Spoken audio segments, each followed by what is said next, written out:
Hello friends, I welcome you all to my YouTube channel CA Rahul Agarwal classes. Friends, हम लोग accounting standard 2 पढ़ रहे थे, वैल्यूएशन ऑफ इन्वेंट्रीज। आइए उसको आगे बढ़ाते हैं। हमने डिस्कस किया था इन्वेंट्री की कॉस्ट कैसे निकालते हैं। Cost of purchase plus cost of conversion plus other cost minus NRV of by product, ये डिस्कस किया था। आइए आज एक पहले स्टडी मटेरियल का क्वेश्चन करते हैं, फिर आगे बढ़ेंगे। In a production process normal wastage is 5% of input. 5000 metric ton of input were put in a process resulting in a wastage of 300 metric ton। देखिए, नॉर्मल वेस्टेज के बारे में मैंने आपको पिछली क्लास में बताया था।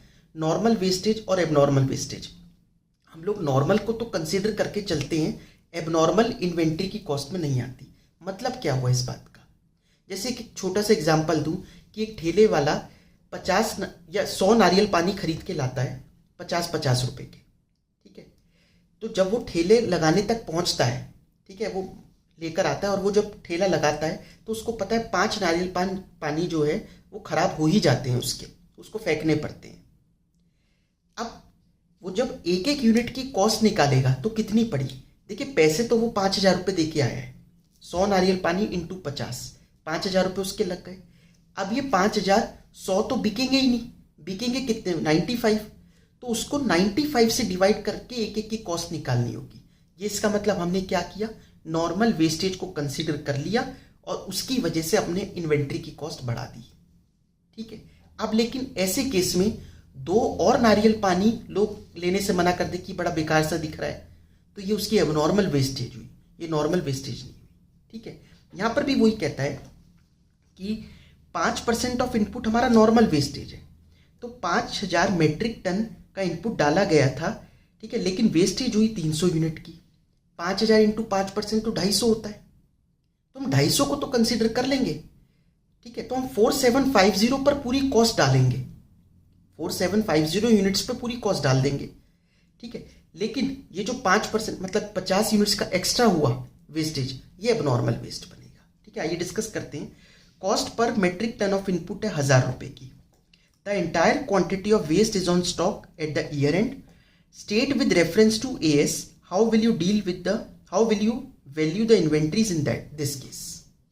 एक तो AS कौन सा होगा इन्वेंट्रीज वाला, ये आपको पूरा लिखना पड़ेगा, accounting standard 2 valuation of inventories, ठीक है। अब देखिए, हमारा खर्चा तो ये पता है 5000 इंटू 1000 लगा, इसमें तो कोई दोहराई नहीं है, ये तो पता है इतनी कॉस्ट लगी। हमें ये निकालनी कितने यूनिट से है? 4750 से। तो ये हम पर यूनिट की, ठीक है, कॉस्ट निकाल देंगे। पर यूनिट की कॉस्ट आ गई, यहां पर इन्होंने निकाल के दिखा भी रखी हुई, कॉस्ट पर मेट्रिक टन, ठीक है, 50 लाख डिवाइडेड बाय 4750। तो एक एक की कॉस्ट कितनी आ गई? 1052। तो वो हम लेकर चल रहे हैं, नॉर्मल लॉस को हमने कंसिडर कर लिया। लेकिन हुआ क्या? लॉस हुआ 300 यूनिट मेट्रिक टन का, तो 50 यूनिट का ज़्यादा हुआ। इसका मतलब क्या हुआ कि जो 4700 यूनिट्स बने उससे तो हम इसकी कॉस्ट निकाल देंगे। 4700 इंटू 1052.6315, हम इतना तो एलोकेट कर पाएंगे। जो बच जाएगा खर्चा, क्योंकि खर्चा तो ज़्यादा लगा है, हम तो 4750 के हिसाब से एलोकेट करके चल रहे थे, लेकिन बने यूनिट 4700 ही, तो जितना बचा वो सारा हमारा एबनॉर्मल लॉस है। समझ में आई बात? जैसे मैंने आपको नारियल पानी वाले का एग्जांपल दिया कि अगर वो 5 मान के चल रहा था तो 95 पे उसने एलोकेट की होगी कॉस्ट, लेकिन बिके 93 ही, तो ठीक है, 93 के हिसाब से डालते रहो कॉस्ट। अभी भी 2 यूनिट की कॉस्ट तो कहीं से रिकवर नहीं हो पाई उसकी, क्योंकि वो भी खराब हो गए, तो वो उसके P&L में जाएगा। समझ में आई बात? तो ये होता है एबनॉर्मल लॉस। अब हम बात करते हैं कॉस्ट फॉर्मूला। कॉस्ट फॉर्मूला क्या होता है? मतलब कॉस्ट को निकालना कैसे है? सबसे बढ़िया तरीका तो है स्पेसिफिक आइडेंटिफिकेशन। आपको हर यूनिट की, हर प्रोडक्ट की कॉस्ट पता है तो वो लिखो, ठीक है, उससे अपने कंपेयर करो सेल वैल्यू को, फिर आपका ग्रॉस प्रॉफिट निकल कर आएगा। तो अगर जो भी हमारे पास से इन्वेंट्री जा रही है, ठीक है, इन्वेंट्री का जब हमें कंट्रोल मेंटेन करके रखना है, तो अगर हम स्पेसिफिकली आइडेंटिफाई कर पा रहे हैं, इससे बढ़िया तो बात ही क्या है, इतना अच्छा कंट्रोल है तो। लेकिन अगर ये पॉसिबल नहीं है तो फिर इसके लिए कुछ मेथड्स यूज़ किए जाते हैं। पहला होता है फीफो मेथड, ये आपने पढ़ा होगा। दूसरा होता है वेटेड एवरेज मेथड, तो फीफो में फर्स्ट इन फर्स्ट आउट माना जाता है कि जैसे ठीक है, ग्रॉसरी की शॉप है, उसके यहाँ बहुत सारी चीज़ें रखी है, साबुन भी है, तेल भी है, कई तरीके के हैं, कई तरीके के शैम्पू रखे हुए हैं। अब ये सब चीज़ें चलती रहती है। तो अब एक ही शैम्पू क्या है, कभी 14 रुपये का आ रहा है, कभी 16 रुपये का आ रहा है मार्केट से, कभी 15 रुपये का आ जाता है। ठीक है, ऐसे चल चल के उसके पास आ रहा है। तो वो जो मेंटेन करके रख रहा है, अब जब बिकेगा उसका तो क्या माने कौन से वाला गया। अगर इतना स्पेसिफिकली आइडेंटिफाई कर पा रहा है वो तो करे, नहीं कर पा रहा तो एक तरीका है फीफो मेथड अपनाए कि जो सबसे पुराना मेरे पास पड़ा था वो गया है, ठीक है, लेटेस्ट वाला बच रहा है, एक तरीका ये है। या फिर वो वेटेड एवरेज कॉस्ट निकाल ले, जैसे 100 यूनिट उसने 14 रुपीज़ के खरीदे, 200 यूनिट उसने 15 रुपीज़ के खरीदे, तो उसका एक एवरेज बनाकर चले कि 300 यूनिट की कितनी है और फिर उससे कितने बिक रहे हैं वो माइनस कर दे, बचे हुए हमारे बैलेंस आ गया। तो एक वेटेड एवरेज भी निकाली जा सकती है। ये सब आपने पढ़ा हुआ होगा, ठीक है, फीफो मेथड या फिर वेटेड एवरेज मेथड।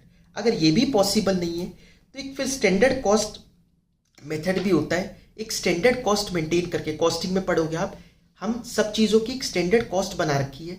हमें पता है कि हमारा लेबर का खर्चा इतना है, ठीक है, हमें ये प्रोडक्ट जो है ये इतने का पड़ता है, तो हम इसकी कॉस्ट इतनी ही लेंगे। 50 पैसे ऊपर 50 पैसे नीचे वो चलता रहता है, नहीं, लेकिन हम ये स्टैंडर्ड्स बना दिए हमने, इसकी इतनी कॉस्ट है, इसकी इतनी है, और हम उसी हिसाब से अपनी इन्वेंट्री की कंट्रोल शीट बनाकर चलते हैं। हाँ, लेकिन स्टैंडर्ड रीजनेबल होने चाहिए। ये नहीं कि बाजार में एक्चुअल रियलिटी ये है कि वो 50 रुपये का है और आपने स्टैंडर्ड बना रखा है 37 रुपये का, 13 रुपये का तो डिफरेंस आ गया। इतना भी नहीं होना चाहिए।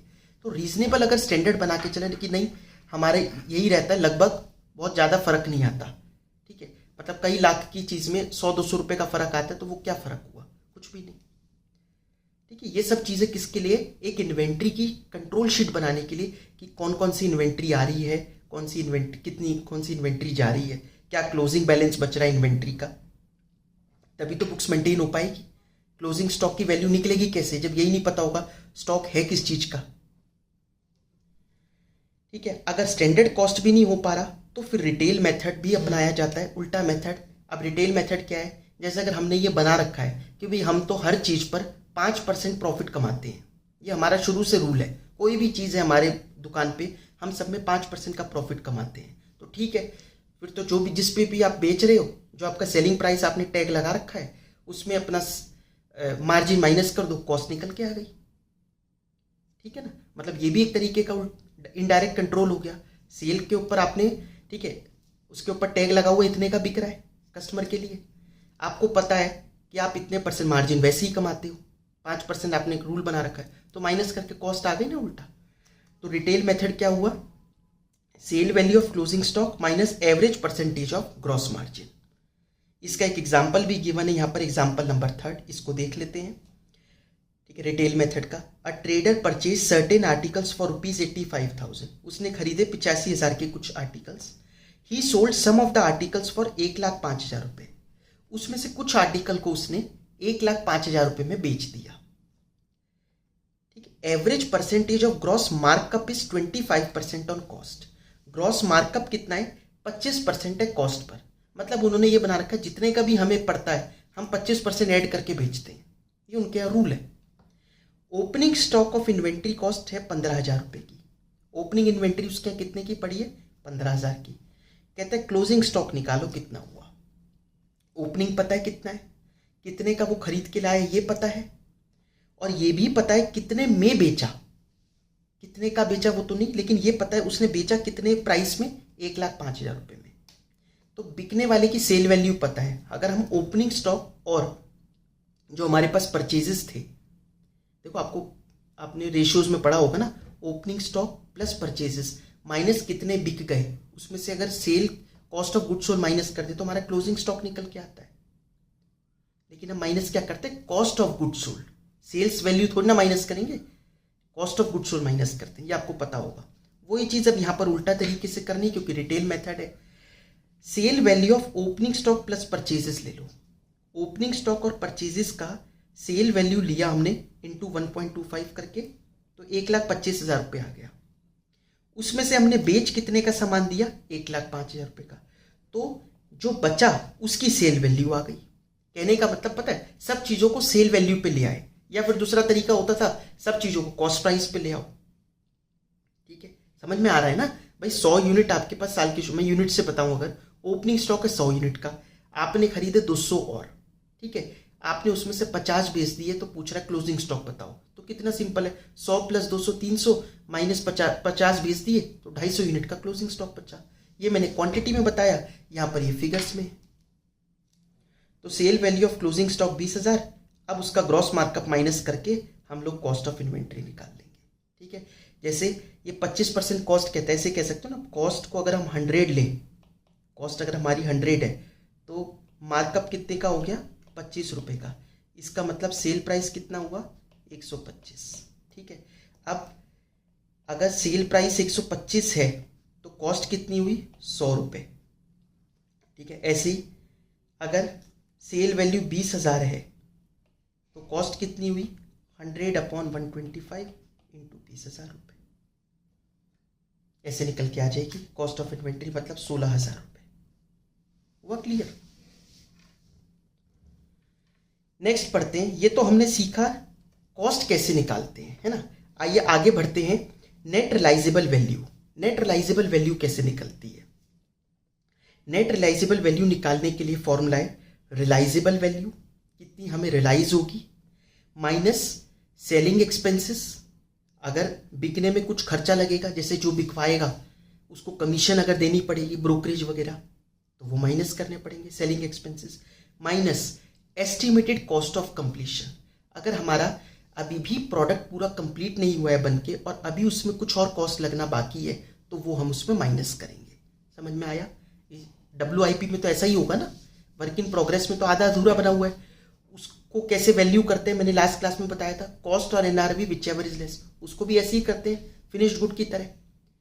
तो फिर WIP में ये NRV निकाले कैसे, ऐसे realisable value minus selling expenses minus estimated cost of completion, उसमें तो लगेगी, फिनिश्ड गुड में नहीं लगेगी।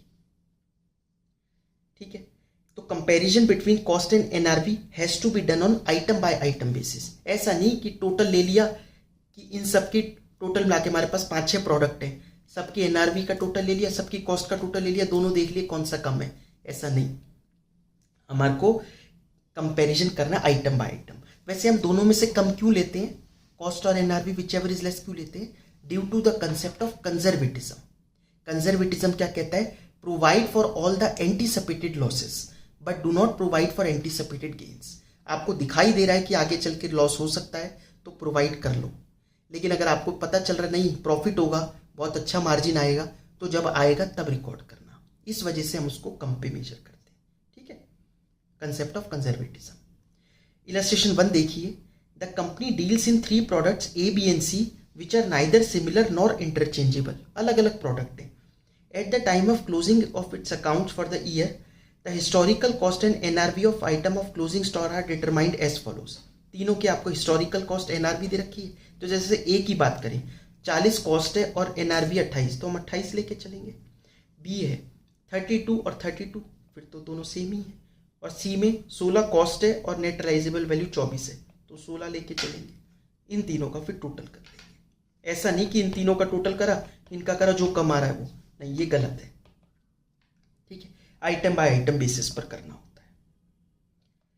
एक इलस्ट्रेशन और देखिए। Mister Mehul gives the following information. ये भी इलस्ट्रेशन ही क्वेश्चन है स्टडी मटेरियल का। Mister Mehul gives the following information relating to items forming part of inventory on 31 March 2021। His factory produces product X using raw material A। Raw material A use करता है वो। 600 units of raw material A purchase करा था इन्होंने 120 का। Replacement cost of raw material A on 31 March 2021 90 रुपये है। अगर हमारे को रॉ मटेरियल को NRV पे लेके आना होता है ना, तो रिप्लेसमेंट कॉस्ट पर लेके आते हैं। रिप्लेसमेंट कॉस्ट मतलब वो कॉस्ट जो आज हम अगर इसको अपना जो प्रोडक्ट हमारे पास पड़ा है रॉ मटेरियल, इसको देकर नया लें तो वो कितने का पड़ेगा, 90 का। ठीक है, तो हम 90 पे दिखाएं या 120 पे, बता ही नहीं सकते अभी ये बात। क्यों नहीं बता सकते, क्योंकि हम तो रॉ मटेरियल को कहते हैं जनरली तो कॉस्ट पे, लेकिन अगर फिनिश्ड गुड ही कॉस्ट से कम पर बिक रहा होगा तब फिर इस बेचारे को भी हमारे को NRV पे लेके आना पड़ेगा, मतलब रिप्लेसमेंट कॉस्ट पे। तो तो अभी कैसे पता है, आगे पढ़ते हैं। 500 units of partly finished goods, आधे अधूरे बने हुए, WIP मतलब, in the process of producing x and cost इनका टिल डेट कितनी है, 260 रुपये। These units can be finished next year by incurring additional cost of 60 rupees. जो कॉस्ट ऑलरेडी 260 लग गई ना, ये तो संक कॉस्ट होती है, आप कॉस्टिंग में पढ़ोगे। संक कॉस्ट मतलब ये तो लगी गई, बिके ना बिके ये तो लग चुकी कॉस्ट। 60 रुपये और लगाकर हम इसको बेच सकते हैं, ठीक है, एडिशनल कॉस्ट लगाकर 60 रुपये की हम इसको बेच सकते हैं, ठीक है। 500 units of finished product x, और फिनिश्ड प्रोडक्ट जो पूरा बनकर तैयार है एक्स, उसके 1500 यूनिट पड़े हैं और टोटल कॉस्ट कितनी है उसकी, 320 रुपये की, ठीक है। एक्सपेक्टेड सेलिंग प्राइस एक्स का कितना है, 300 रुपये। लो, कॉस्ट है 320 की, लेकिन ये बेचारा बाजार में कितने का बिकने को तैयार है, 320 का, ठीक है। Determine how each item of inventory will be valued, कैसे हर आइटम को हम वैल्यू करेंगे, एक एक करके चलते। रॉ मटेरियल को किस पर वैल्यू करें, अब तो आपको पता चल गया फिनिश्ड गुड बेचारा से कॉस्ट से भी कम पर बिकेगा, तो इसको रिप्लेसमेंट कॉस्ट पर लेंगे, मतलब इसको 90 पर लेंगे। कितने का है, 600 यूनिट से मल्टीप्लाई कर लेंगे, ठीक है। सेकंड पॉइंट, इसमें हम WIP में कॉस्ट और NRV which ever is less पर लेते हैं। कॉस्ट कितनी है, कॉस्ट है 260 रुपये। NRV निकालने के लिए, NRV निकालने का तरीका क्या था, नेट रिलाइजेबल वैल्यू का फॉर्मूला है, रिलाइजेबल वैल्यू कितने रुपए का बिक सकता है ये बाजार में, ठीक है, 300 रुपये का, माइनस सेलिंग एक्सपेंसेस कुछ दे रखा है, नहीं दे रखा, लेकिन एस्टिमेटेड कॉस्ट ऑफ कंप्लीशन कितनी है, 60 रुपये, मतलब इसका NRV आएगा 240। दोनों में से कम कौन सा है, 240 कम है, तो 240 इंटू 500 यूनिट, ये हो गई हमारी WIP वैल्यू। तीसरा, 1500 यूनिट है एक्स के और टोटल कॉस्ट उस पर 320 है, कॉस्ट और NRV which ever is less, ये तो 300 ही होगा, 300 इंटू 1500, हुआ क्लियर।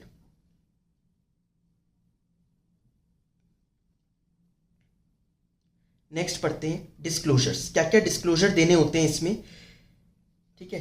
ये हम लोग डिस्क्लोजर देते हैं अपनी फाइनेंशियल स्टेटमेंट में इन्वेंट्री से रिलेटेड। पहला है अकाउंटिंग पॉलिसीज एडॉप्टेड इन measuring inventories including cost formula used, कौन सा कॉस्ट फॉर्मूला लगाया है, क्या अकाउंटिंग, ठीक है, पॉलिसीज अपनाई है आपने इन्वेंट्री को मेजर करने के लिए, ये बताना होता है। Total carrying amount of inventories together with a classification appropriate to the enterprise, classification देना होता है, कौन सा रॉ मटेरियल है, कौन सा फिनिश्ड गुड है, कितने का WIP है, ये सारी चीज़ें आपको क्लासीफाई करके देनी होती है। मैंने यहाँ पर देखिए टाटा मोटर्स का एग्जाम्पल दिया है। टाटा मोटर्स ने अपनी फाइनेंशियल स्टेटमेंट में किस तरीके से इन्वेंट्री का डिस्क्लोजर दिया है, क्योंकि ये कोई अलग थोड़ी ना है, चलना तो इनको भी ये इसके हिसाब से पड़ेगा। तो इन्होंने सबसे पहले पॉलिसी बताई, मैंने कहा था पहले आपको अकाउंटिंग पॉलिसीज लिखनी पड़ती हैं, तो बताई इन्होंने भी। Inventories are valued at lower of cost और net realisable value, cost of raw material components consumables are ascertain on a moving weighted average basis, फिर फॉर्मूला बता दिया किस तरीके से हम मेजर कर रहे हैं, ठीक है, ये आप पढ़ लेना। और देखिए फिर सेकंड पॉइंट में इन्होंने क्लासिफिकेशन दे दी बेचारों ने, ठीक है, raw material WIP, finished goods, spare parts, consumables, goods in transit जो भी रास्ते में हैं, ये सारी चीज़ें क्लासिफिकेशन भी दे दी। आई बात समझ में, ये था हमारा AS2, बाकी हम लोग फिर नेक्स्ट क्लास में करते हैं। Thank you so much.